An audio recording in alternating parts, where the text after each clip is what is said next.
অখিল গগৈ ডাঙৰীয়াই মানুহক বুৰ্বক বনাব বিচাৰিছে, প্ৰৰোচিত কৰিব বিচাৰিছে। মই আগতেও কৈছোঁ, কালিও কৈছোঁ, অখিল গগৈ ডাঙৰীয়াৰ হাতত যিখিনি তথ্য থকা বুলি কৈছে, এই তথ্যৰ মানে 5 পইচাৰো দম নাই।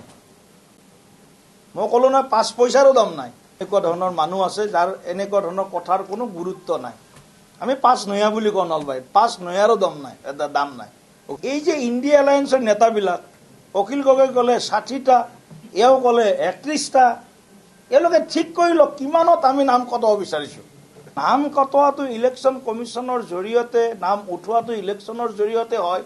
এইখিনি যদি কমন চেঞ্চ নাথাকে, এওঁলোকতো বিহাৰতো এইবিলাক কথা ওলাইছিলে, বিহাৰত মুখ ঠেকেচা খাই গ'ল।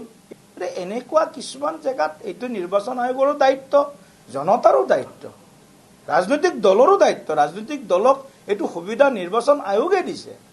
BLA 1, BLA 2, BLA 1 এটা এছেম্বলি ছেগমেণ্টৰ কাৰণে আছে, BLA 2 এটা বুথৰ কাৰণে আছে।